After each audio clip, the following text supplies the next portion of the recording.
Namaste, Ashish ji. Namaste, Puneet. How are you? Good to see you. Good to see Good you to this see you week. too. Good to see you. So today's topic, as we decided, is conflict in interpersonal relationships, Right. which is across personal relationships, your business engagements, and I think all of it. So shall we? Yeah, excited. Okay. Let's Okay. discuss. So as much as I have observed myself in conflict with other people, and I feel the conflict is much deeper with people who are closer to us, say my parents, the people I interact more with, say my boss, the chances are more of like conflict happening there. And it bothers us more too, or with the children as they are growing older. And one thing which is across all different conflicts, one like feature is that we want the other person to change. There's always a justification that this person is doing something wrong, and many a times we even say, oh, I want that person to change for themselves rather than looking inside. So whenever, like, I'm sure all of us have like some relationship or the other which we would like to be better, like more cordial. So where does one start? I think mostly the challenge is that we see conflict as something negative. Mhm. And if you look at the way conflict arises in our life, conflict, if it arises and if it is allowed, it actually changes into collaboration. Okay. So, for example, when couples are in love, they are in Mhm. the same room together. But when they're in the conflict, they actually live in different rooms. If they stay in the conflict in the same room and allow the conflict to arise, and even if they want to use words, the language which they would like to exchange, yet keeping the boundaries of sensibility so that it doesn't really go too beyond. But then if Mhm. they have the conflict and have that time to have that conflict, the fight, or whatever you call it, Mhm. that eventually, when they come out of the room, they're both empty and relaxed. Then there is a possibility that this will translate into collaboration.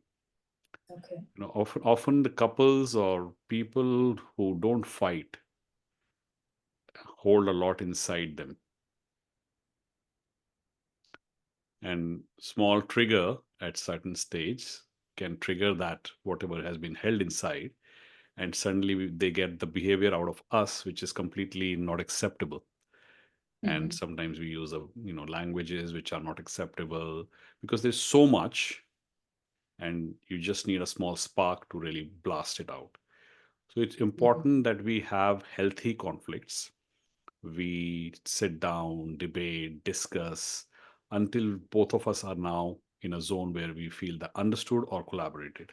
It's a journey. It's not, as we will discuss today, it's a journey, and it doesn't happen immediately from the day one.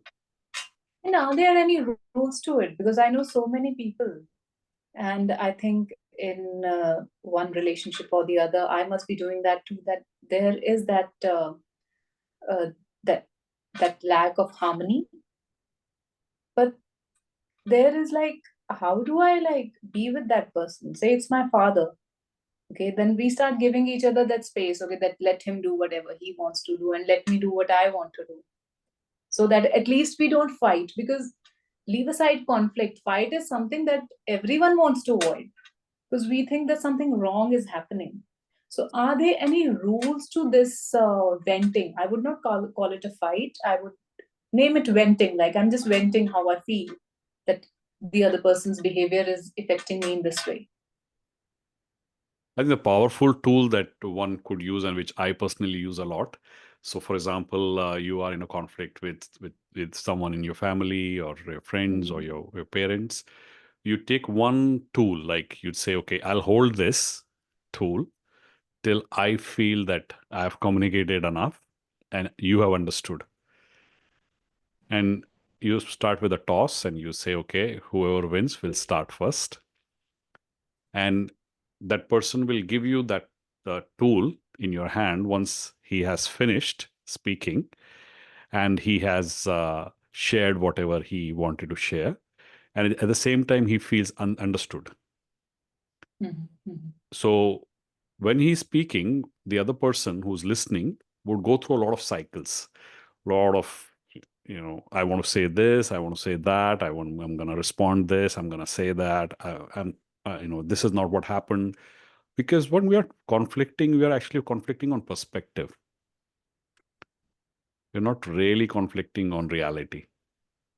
So And I you, feel the communication really breaks down. If I'm not talking to the other person, whosoever I'm in conflict with, the communication just breaks down. Then it's like we are just kind of carrying on for yeah, like whatever time before the next, yeah, big fight happens. yeah, because the conflict was not allowed to come up and conflict was suppressed. But then if you look at the conflict, if you use the conflict as a path towards collaboration, you do enter into a conflict and come out of that room until you both feel that you have now reached a zone of collaboration. The energy which was being held has now been diffused. But for this to happen, for this path to be tread, both people need to come to the agreement that we are going to do this. And most of the times, whenever there's a conflict and something's come up, people don't want to stand each other. And I feel even as if the logical circuit of the brain is just bypassed. Yeah, There are no rules to that game. It's just like something can come from the past, something can come from like the long past, and this and that. And after many a times, after a few minutes, it's not about where it started from. It's reached to why are you talking to me like this? Why are you shouting? yeah, So like I understand that the other person, I do not have a control over their behavior. So as one person say, I want a resolution. What can I do? Maybe, maybe the other person is not in that space that they would want to like be in the same room as I am.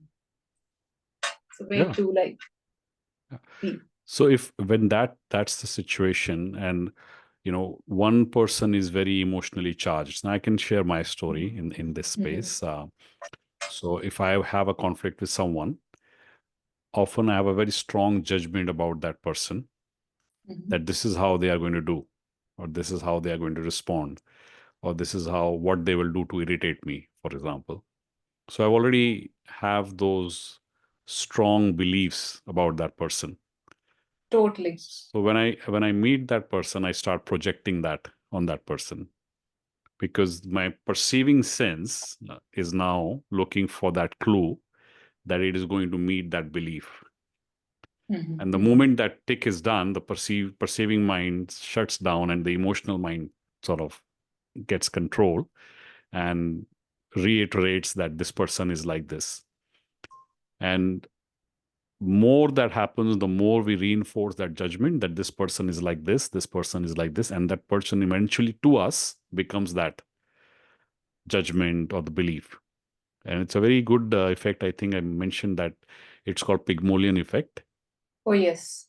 Mhm. So what you believe about the other person influences our action towards that person, that further influences their beliefs about themselves and that their action towards us. So it's a cycle. And if we would like to really change in a relationship, and this is my Mhm, personal journey as well, as I've used it a lot, we mhm. really need to change our own beliefs about that person, look at a new perspective, give that person a new space where we have new beliefs, new judgment about that person. And it's not a conscious effort. It's you become quickly aware that now this belief is active in me about this person. So once you become clearer that there is a belief which is active in me, reinforces that the cause is here, the effect is there, the more sort of awareness starts arising in that, you start having a better control and saying, okay, if I could choose a better belief, I would have a better belief. Or if I don't have a belief, this person either will leave me or will change. Okay, so I have a question here. So, whatever beliefs I have about a person, they are based on my experience. That is my rational mind trying to filter information and kind of, have a sense of control. That I know this person is short tempered, or this person is sweet, or this person is this way. So, how do I come to that space where I'm actually able to drop it? Because it's very difficult. I can say, oh, that say my domestic help is short tempered, or she does not take instructions well. So one fine morning I'll get up, I'll come to the kitchen, and I'll start imagining, oh, she's very understanding, she does her work very diligently and all of that. But somewhere I know from my past experience, again and again, she has not lived up to that expectation. And to the mind it feels as if I'm trying to fool myself, as if this is another like positive thinking thing. So is it possible just to kind of give myself this information that I'm going to change this and it changes? Or does one have to tap into the subconscious mind and use some other sort of methods or techniques? So if we take this example where you spoke about your maid, for example, it's not an exercise where you imagine or change to positive thinking or do any of that. You start with the first Mm-hmm. step is how is this now affecting me? Mm-hmm. And when, let's say, certain behavior of maid has not met your expectation, is it your expectation which is causing that effect on your body, or is it the maid? Oh.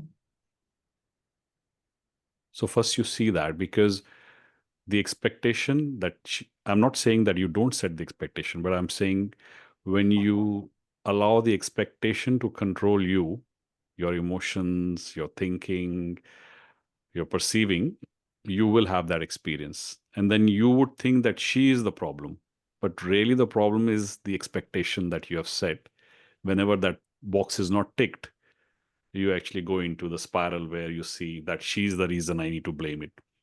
If you don't have that, you set the expectation, but you still keep it at a level where it's a thinking level, being objective. So there is something in our instruction. If there is something in our instruction which is not clear, you would have that communication with her from your thinking level, saying, am I clear to you? Is there something more you want me to say? Do you want me to reinforce this more? Having that level of conversation would be more objective. Plus, if it doesn't change, you still have that conversation. You continue having the conversation and add like controls, like warning, etc. But you are not losing your own peace, because you are aware that this expectation that you're setting and she's not meeting that, it's causing you to completely suffer with that person. So now let's take a bigger problem, like a more dire problem. Say there's somebody, like say in my family, an ex-member, and I believe that this person does not like me, or they are like, they kind of are partial. So whenever they get a chance, they're going to like, you know, give me a hard time. Because with the maid, I feel there is still not that much emotional charge. Now, this is a more charged situation. Many a times I've seen children have a lot of conflict with their parents. Until they are a certain age, they still have to live with the parents, especially see teenagers. And then they form these very strong beliefs that, oh, my mother would never understand, or this is how my father is, and blah, blah. We can go on and on. So there, the emotions are very, very strong. And say, from the point of a conversation, that a person does want to change. They have that awareness that they want to bring about change. They don't want to continue the same old way. So where does a person start from? Is it just like logic is a one way of doing it? And will that be sufficient? Or do we need something else, some other tools? So I think first would be the understanding. And I think there is no better description of this than in a Sankhya philosophy that has actually Mm-hmm. described this most beautifully.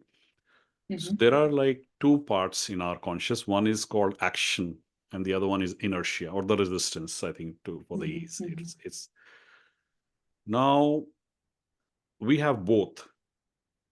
If I tell someone do this, there'll be also resistance in their own self that they would have to have a conflict with, and then win that battle inside and then do that action, right? Like let's say somebody wants to go to gym every day or do yoga every day. So there's an action that they won't like to take, but there's a resistance that will come for that. Now, if the resistance is higher, the action would not happen, and then we'll start going in the cycle that I am not good enough, I can't take the action, because now you would actually be controlled by the resistance. Now, when we are having conflict, there is always these cycles going on. You say something, you face the resistance. And you say something, you face the resistance. And then you start resisting each other, and it goes in like this, and it becomes a locked in state. Like communication cannot happen. Communication will happen when one is having speaking, the other one is actually neutral. Yes. And I'm giving an example. I know when you emotionally charge, it's not something that happens easily. But when the one person is in a high emotional state, the other person stays neutral. And this person will actually go through a high state of emotion and then starting to drop slowly once he starts felt that he's understood.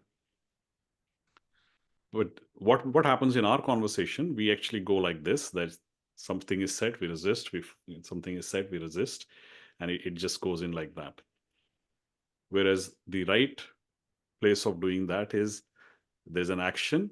This person is going into the zone of listening, understanding, and then once this person is done, this person takes that role, and this person starts sharing, speaking, and so on. And then there's a less space for the conflict. So in any type of marketing, if you see, there are marketing which are now resistance based. For example, everybody know that fried food is bad, or smoking is bad. For example, there are resistance marketing. So they actually promote resistance, that hey, it's bad, which actually becomes so powerful, and it takes the They're logic. advertising. Yeah. Or the action side in many cultures is not that strong. So what happens is uh, wherever there is an action side is very strong, they would actually be doing something all the time. Children, for example, have a lot of action side. But then when we say don't do this, right, we actually add the resistance. So they start enjoying doing that. There's like a high you get from something that's Yeah, forbidden. because it has now come into your mind, right? Because you have added the resistance in their mind. So, for example, don't go to park.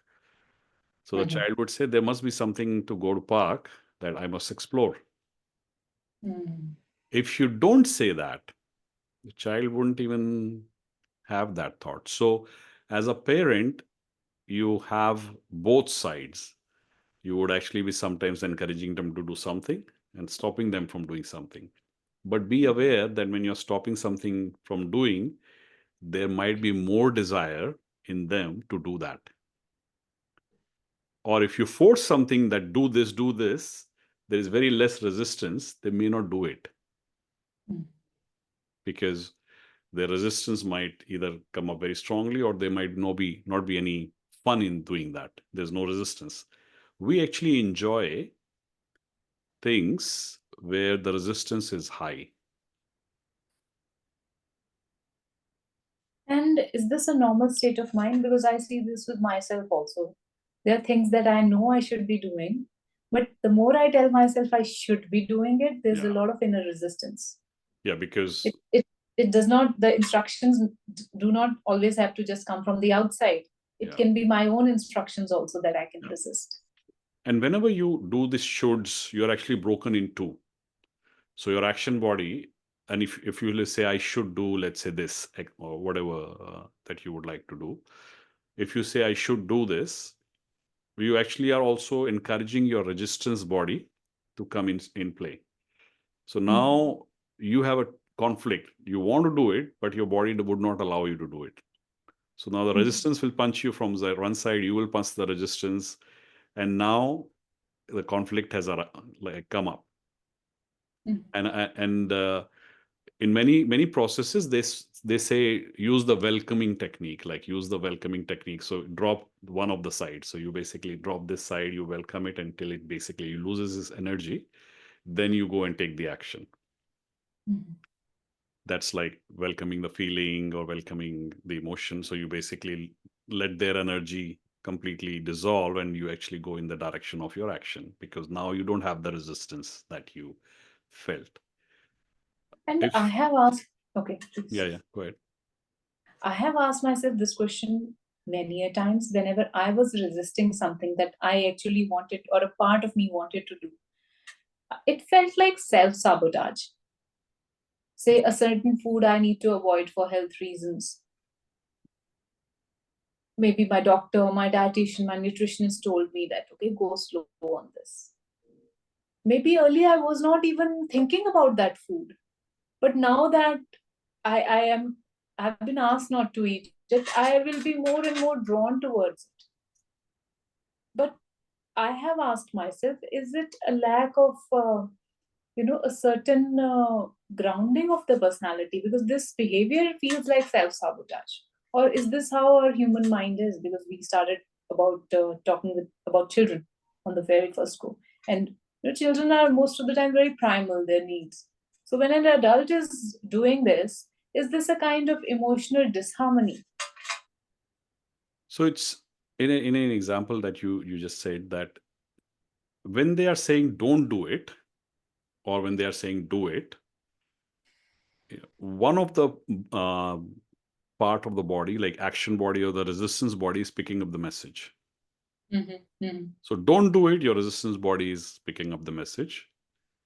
And do it, your action body is picking up the message. And often it's easy for resistance body to control us.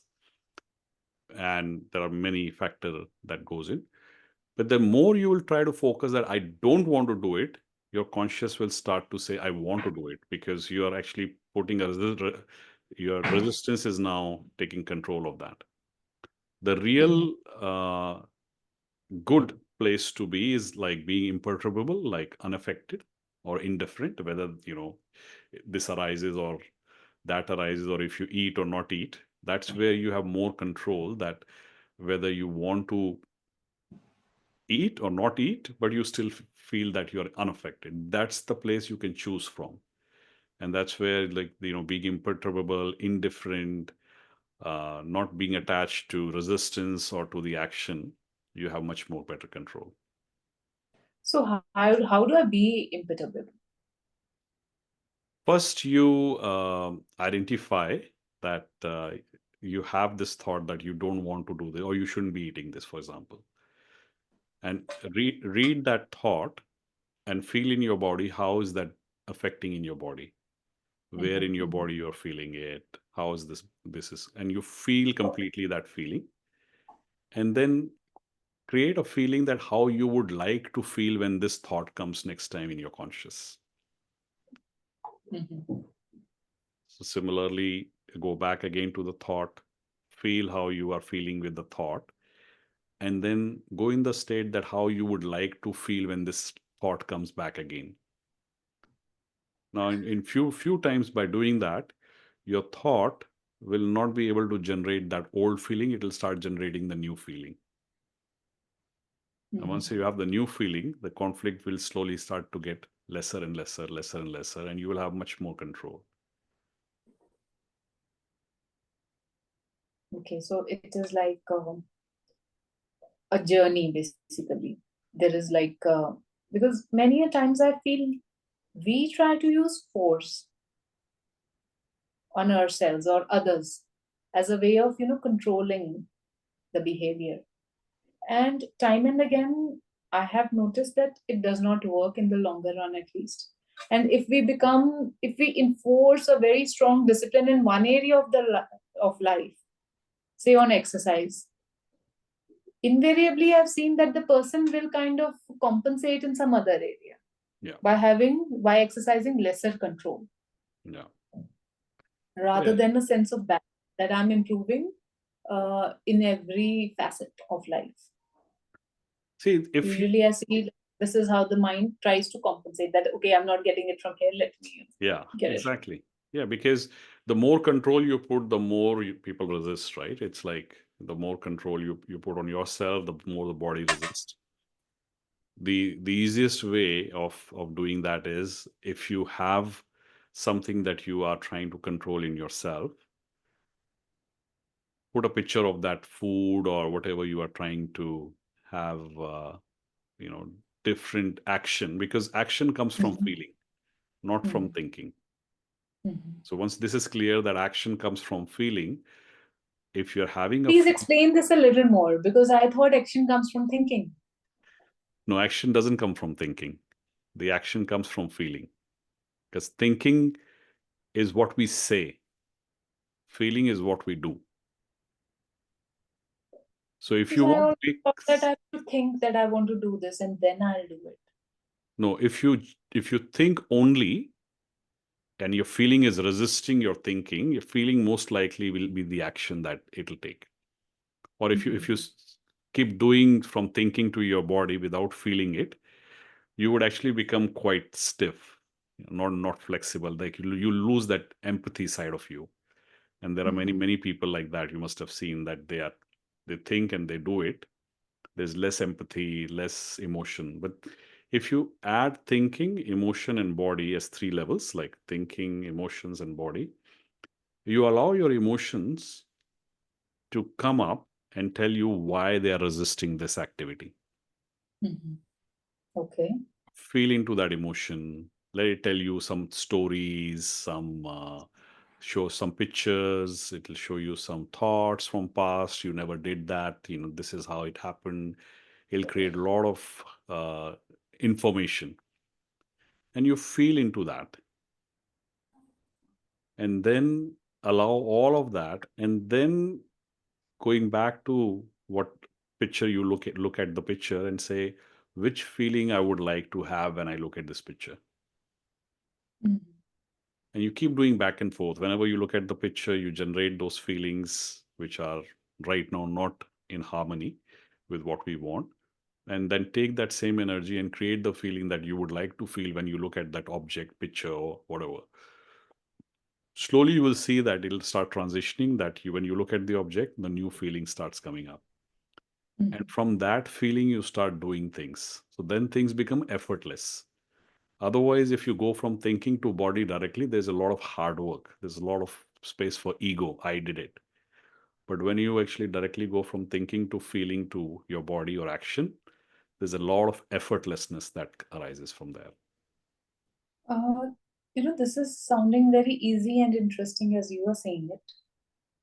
But what I know is whenever we are adopting a new way of being, because I think this is a new way of being, that giving the feelings their rightful, place in my beingness. I know that whenever I'll, sit down and try to use this method, this will not be as easy. There's like that feeling of being blank as I try to do it on my own. Yeah. Yeah. So, So how does one, like, get a knack of this? Because this, more than a learning, I think this is like a knack. yeah. So this does not have really a method, I feel. Please elaborate a little more. Yeah. So first, I think it's important to look at it from the activity that you're planning to do from that perspective. So, for example, give me an example of what you want to do and you're not able to do, for example. Say get up early in the morning. Get up early in the morning. Yes. So Yeah, do my let's things on time because I like my mornings a little structured, yeah. you know, and Yes. it's like I get up and I go back to sleep. Yeah. Yeah. So getting up in the morning, when you think of it, your feelings are currently on the other side, that the feelings when you wake up in the morning are not in harmony of, you know, I start stressing out that again yeah, it's a new day and I will not wake up on time and yeah, do my things on time. yeah.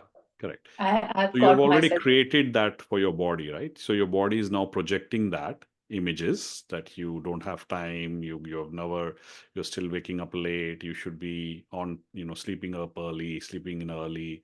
So those would be your first thoughts in the morning, which will also have an associated feeling. So what we are talking about is you will have these images or thoughts coming in, but there won't be any associated feelings attached to them. Mhm.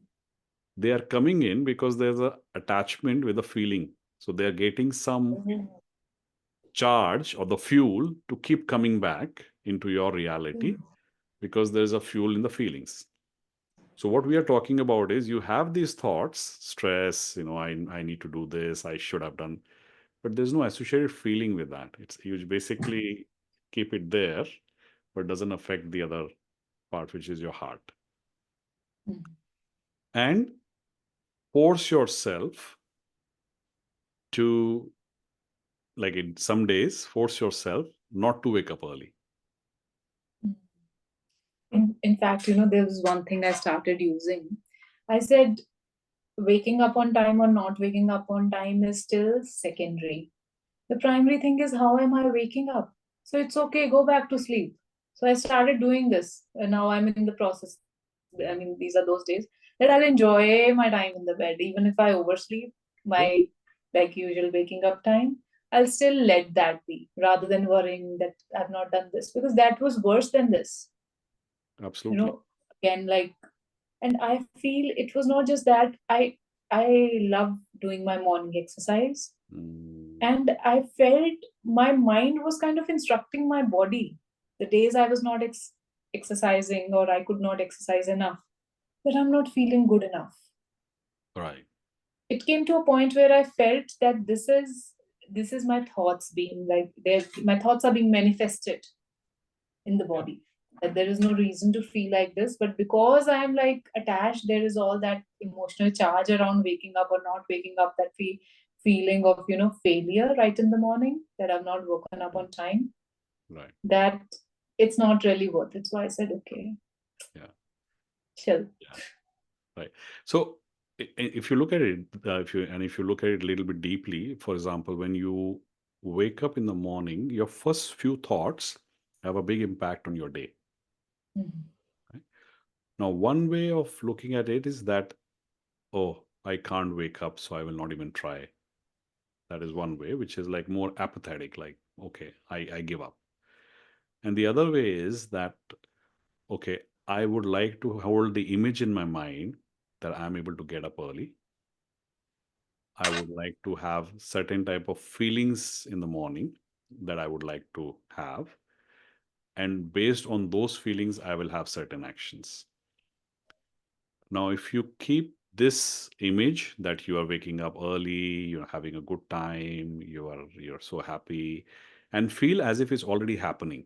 This is what how the reality is in your body. Because what has happened, probably you have reinforced so many times in your mind that, hey, I can't do it. It's difficult. I will not, even if I say it, I'll not be able to do it. So that has become a part of your personality. You have impressed, you have put so many impressions on your identity. Now it's defining you. Whereas you could start changing that slowly by doing the imagination that I enjoy it this so much, and this is how I've always been waking up. Even whatever has happened in the past, your brain starts believing that you are a person who actually likes to wake up early in the morning. Once it starts accepting it, your feeling starts aligning with it, you will see the change will happen very fast. Mhm. Wonderful. And this feels like, out of these conversations, I feel there's so much work that we need to do in our own like relationship with the self. It's like moving from interpersonal to intrapersonal, Mhm. conflict. Because before the conflicts happen outside, I always say, if it's a happy person, that person it's very difficult for that person to get into arguments with someone, or like get into unpleasant situations and emotions. But if you are like filled to the brim inside, you're like a pressure cooker inside, you can find reasons on every step. You don't need to work hard. Yeah. Yeah, absolutely. And I think it's the only like a difference in opinion I would have is when you're happy, then you are also aware that you will be sad, Mhm. right? Because otherwise you'll not know that you are happy, right? There has to be some Mhm. benchmarking that you are happy or you're. So often people want to be happy and that makes them sad. Mhm. I'm not saying that don't try to be happy. I'm not saying that. But I'm saying in our life, we have a lot more which we don't acknowledge because we think there is more you need to be happy. But I think one must keep practicing being happy with where they are, what they have. And once that becomes a habit, it's much easier to stay in that state very often because we wait for that goal to be achieved and then we will be happy. How about you become happy and achieve the goal? This is like so true because a while ago you were talking about imperturbability. And even in some religious texts also I have like read this where they say that happiness and joy, like you be the same, you be that unmoving self in all of this.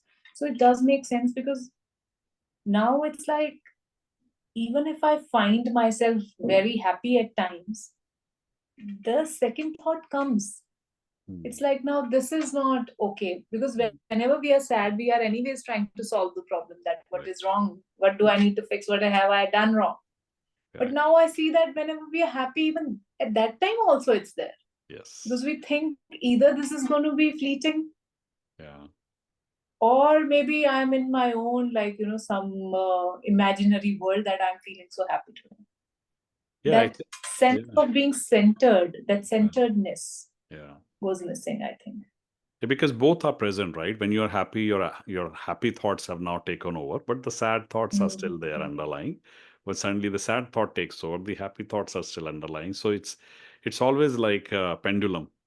And if you see that clearly, that this is just a journey. Like when I'm very happy, suddenly something happens for no reason. Sometimes you don't even have a reason. Mhm. Sometimes, and then it just goes into cycle and it's like happiness becomes non-happiness and then non-happiness becomes happiness. It's a cycle that continues, and if you once you Mhm. start seeing that more and more, it becomes obvious that I don't need to participate in this too much. I'm actually just looking for this vibration or sensation Mhm. of something which is dependent on an external factor. So more it is dependent on an external factor. When that external factor is gone, suddenly you are feeling sad. When Oh, that yes. external factor comes in, you are happy. So it's becoming aware of that vibration. And if you're able to generate that vibration slowly as you practice imagination, you would see that you need less and less that external person or the object. Okay, please talk about this last sentence a little more. You said as you practice imagination more. Yeah. So when you are meeting the person, like when Mhm. your eye sees the person, there's a lot of this movie I was watching on Netflix also called Mind Explained, I think it was called. Mhm. Uh, Mhm. they have this research in which when a person looks at something, there's Mhm. certain part of the brain which gets activated. But when he Mhm. imagines that person, the same parts of the brain gets activated. So brain doesn't know the difference between reality and imagination. And that's a great tool because if you don't have certain things in your reality, you go to your imagination Mhm. and have it there, feel that feeling of having it there. And if you look at all the people in the world, Mhm. the successful ones, they or let's start with the one who are not successful. The not successful people actually take their reality into imagination. Mhm. So they actually only see like this is the problem and I'm stuck here, I'll not be able to do anything about it. Mhm. But Mhm. most successful people take their imagination into reality. Okay. So they have accepted it so well in their imagination, the Mm-hmm. body, the vibration, it has accepted it, it actually now translates into reality. Mm-hmm. Whereas, reality, if it goes into imagination, everything is logical. I think Einstein has a beautiful quote. He says, imagination is more powerful than knowledge. Because Mm-hmm. knowledge is what? Reality, right? What is possible? I know this. Mm-hmm. This has been told to me. Whereas imagination is vast. And this is something I like about in India, that, if you visit temples, if you go to places, you will have, devtas who would have like arms, multiple arms, they will have a bigger head. There are a lot of things which encourage, Imagination. that encourages us to imagine. That itself is the God. That itself is the Mm-hmm. prayer. Imagination is the prayer. So if you imagine and pray on that, guess what? There is very high chances that you will manifest it.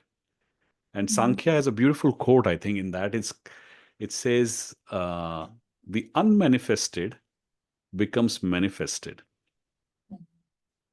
And then that unmanifested actually becomes unmanifested. Okay. And in Sanskrit, we have this word called Maya. Mm-hmm. Maya is actually very, very, very beautifully written, is something which is not there, Mm-hmm. which is exactly reflection of how things are in our imagination. And whereas the reality also is like an imagination, but perceived as reality, whereas in imagination, it is purely created reality.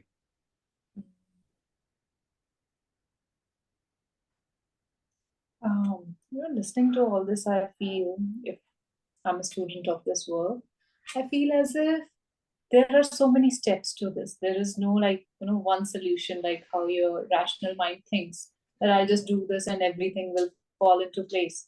This is like very sequential. It's like a different way of dealing with myself and whatever thoughts I have, kind of, treading a new path, like creating that new road where I'm not using the older like ways of being to create something new.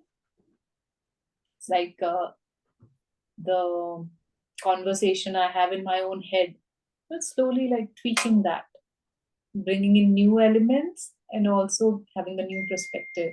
Like this is like what's coming to me. Yeah. Then that's beautiful what you just said. I think what we are in control all the time is the perspective. Mm.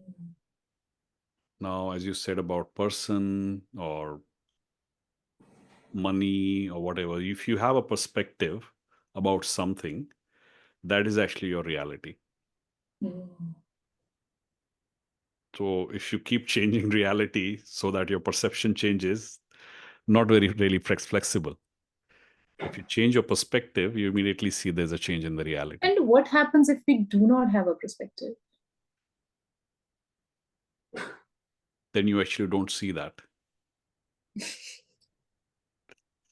See what? Like see nothing. It's funny, like brain processes around 400 million bits of data per second, Mm-hmm. and we are aware of only 2000, Oh, see. because in our perspective it needs to fit in that this is what we are thinking about, this is what we are feeling about, this is what we have certain data about. If you don't have a perspective, you don't see that. So many like if I tell you, for example, tomorrow you need to check out for the red cars Mm. from morning till the evening, and you will suddenly feel your perspective there are like hundreds of red car. They were always there, Mm-hmm. but you don't see them because your perspective is not looking for it. Right. And I, and And my in my Mhm. opinion, perspective is what creates the experience, not the reality. the perspective that this person never understands me, he has always been like that, that creates the experience. Deep, deep thoughts. I think even I'll have to like listen to the entire podcast again. Yeah. And every time I think I ask you to leave us with a homework, which is usually whatever we discuss, a few steps of putting that into action. Yeah. So what would today's homework be? I think we started with discussing about a lot about perspective today. And I think there's a famous quote by Carl Jung or someone that there is no reality but perspectives. So, good exercise would be you have a perspective about wealth. What are your Okay. perspectives? And what is your reality? What is your perspective about relationships? You may use the word beliefs, you may use any word, but mainly it's about perspective. Okay. And what is your reality about relationships? And what is your perspective when it comes to health? And what is your reality? So if you note it down, your perspective, you could actually see that if I want to change reality, I need to change this part. I think I read this. This is actually coming from rational emotive behavior therapy. In psychology, they have this situation, belief, and reality. So same thing, like whatever This is is about your CBT also, I think. CBT, I think is cognitive behavior therapy. I Behavior think in the REBT, they have like only these, like whatever is your situation, what is your perspective, and that creates your reality. Okay. So if you want to change, you don't change the situation, you change your perspective or belief or whatever the word that you call it, immediately your reality shifts. It's a beautiful process. I really enjoyed it. So I think it is a good exercise to see how your perspective have actually created the certain reality, and that will really give you the idea that maybe perspective is the area that I need to really look at. Wonderful. And I think it also reminds me there's so much conversation around the power of gratitude. Now, there have been innumerable studies where they have studied how the body heals and the power of gratitude, feeling that emotion.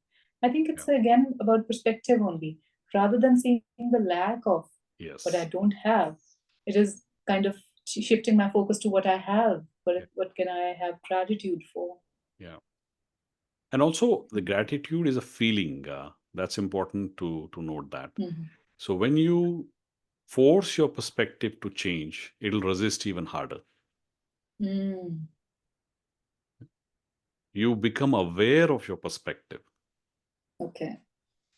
and you Got see how this is creating the reality. Then you will actually make fun of yourself that how can I actually be so not so smart that I can actually change this very easily. But because it's just a program. So when you become aware of a perspective, how it's actually affecting the reality, you say, okay, is this useful? No, okay, maybe I need to have this perspective. This might be useful, and that creates a reality. So awareness is a better way rather than forcing again, engaging in this fight. You become the observer of this for some time till it settles. And then you go back and review your perspective and say, okay, this, and if you need help, use imagination to feel that that is your perspective of life. Wonderful, wonderful. Thank you so much. Thank you. See you next time. Thank you.